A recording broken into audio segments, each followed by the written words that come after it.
ನಮಸ್ತೆ ಸ್ನೇಹಿತರೆ, welcome to wow ಗಲಾಟ. ಪರಾಭವ ಸಂವತ್ಸರದ ಹಾಗೂ ಯುಗಾದಿ ಹಬ್ಬದ ಶುಭಾಶಯಗಳನ್ನು ಹೇಳ್ತಿರೋದು ನಿಮ್ಮ ರಾಜೇಶ್ವರಿ. ಸರಿ, ಹಾಗಾದರೆ ಯುಗಾದಿ ಬಗ್ಗೆಗಿನ ಒಂದು ವಿಶೇಷವಾದಂತಹ ವಿಡಿಯೋವನ್ನು ನಾವಿಲ್ಲಿ ನೋಡೋಣ. ಬನ್ನಿ ಹಾಗಾದರೆ ವಿಡಿಯೋ ಹೋಗೋಣ. ವಿಶ್ವ ಮಹಾಯುದ್ಧದ ಕಾರ್ಮೋಡಗಳ ನಡುವೆ, ಅತ್ಯಂತ ಅಗತ್ಯದ ಗ್ಯಾಸ್ ಸಿಲಿಂಡರ್ಗಳ ಅಭಾವದ ನಡುವೆ ಸಂಭ್ರಮದ ಹೊಸ ವರ್ಷದ ಯುಗಾದಿ ಆಚರಿಸಬೇಕಾಗಿದೆ.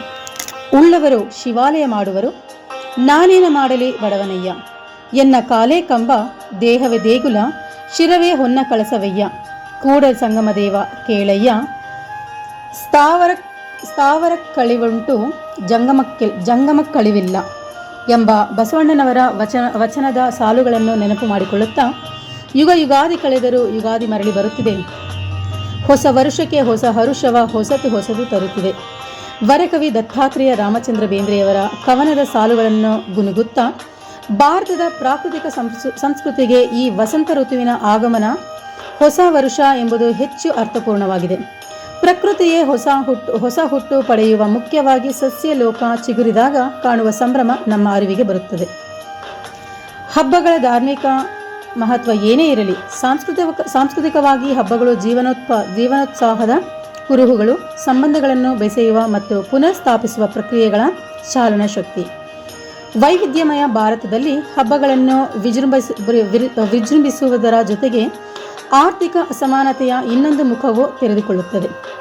ಈಗ ಆ ಅಂತರ ಕಡಿಮೆಯಾಗಿದ್ದರೂ ಕೆಲವು ದಶಕಗಳ ಹಿಂದೆ ಹಬ್ಬಗಳು ಸಹ ಶ್ರೀಮಂತಿಕೆ ಪ್ರದರ್ಶನ ಒಂದು ಕಡೆ ಮತ್ತು ಬಡವರ ಆರ್ಥಿಕ ನರಳಾಟ ಮತ್ತೊಂದು ಕಡೆ ಕಣ್ಣಿಗೆ ಕಾಣುವಷ್ಟು ಸ್ಪಷ್ಟವಾಗಿತ್ತು.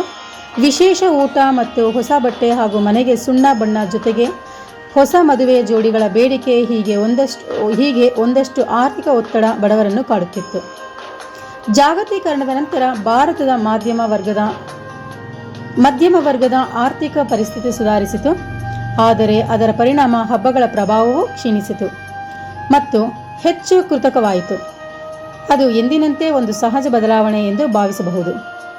ಸಾಮಾನ್ಯವಾಗಿ ಗ್ರಾಮೀಣ ಭಾಗದ ಯುಗಾದಿ ಹಬ್ಬವೆಂದರೆ ತಲೆಗೆ ಎಣ್ಣೆ ಹಚ್ಚುವವರು, ಮೈಗೆ ಎಣ್ಣೆ ತೀಡುವವರು, ಹೊಟ್ಟೆಗೆ ಎಣ್ಣೆ ಹಾಕುವವರು, ಹೋಳಿಗೆ ತುಪ್ಪ ಸವಿಯುವವರು, ಕುರಿ ಮಾಂಸ ಭಕ್ಷಿಸುವವರು, ಇಸ್ಪೀಟ್ ಆಟ ಆಡುವವರು, ಹೊಸ ಬಟ್ಟೆ ಹಾಕಿ ನಲಿಯುವವರು, ಹೊಸ ವರ್ಷ ಸಂಭ್ರಮಿಸುವವರು, ನವ ಜೋಡಿಗಳು, ಹಳೆ ಬೇರುಗಳು, ಬಡತನದ ನೋವುಗಳು, ಸಿರಿತನದ ಖುಷಿಗಳು, ಅಗಲಿದವರ ನೆನಪುಗಳು, ಹುಟ್ಟಿದವರ ನಲಿವುಗಳು. ಯುಗಾದಿ ಎಂದರೆ ಅದೊಂದು ನೆನಪಿನ ಹಬ್ಬ. ಸಿಹಿಯೂ ಇದೆ, ಕಹಿಯೂ ಇದೆ. ಕಾಲಿನ ಪಯಣದಲ್ಲಿ ಸಿಹಿ ಕಹಿಯಾಗಿ, ಕಹಿ ಸಿಹಿಯಾದ ಅನುಭವ ಒಂದು ವಿಸ್ಮಯ. ಏನೂ ಇಲ್ಲದಿದ್ದಾಗ ಎಲ್ಲವನ್ನೂ ಗಳಿಸಿದೆ, ಎಲ್ಲವೂ ಇರುವಾಗ ಏನನ್ನಾದರೂ ಸಾಧಿಸುವ ಆಸೆ. ಕಾಲಾಯ ತಸ್ಮೈ ನಮಃ. ಎಲ್ಲರಿಗೂ ಯುಗಾದಿ ಹಬ್ಬದ ಶುಭಾಶಯಗಳು. ಸರಿ ಫ್ರೆಂಡ್ಸ್, ಹಾಗಾದರೆ ಈ ವಿಡಿಯೋ ನಿಮಗೆ ತುಂಬ ಇಷ್ಟ ಆಗಿದೆ ಅನಿಸುತ್ತೆ. ತುಂಬ ದಿನಗಳ ನಂತರ ಕೆಲವು ಮಾಹಿತಿಗಳನ್ನು ಇಲ್ಲಿ ಹೇಳಿದ್ದೀನಿ. ಹೇಗಿದೆ ಅಲ್ಲ ಹಬ್ಬ ಅಲ್ವಾ?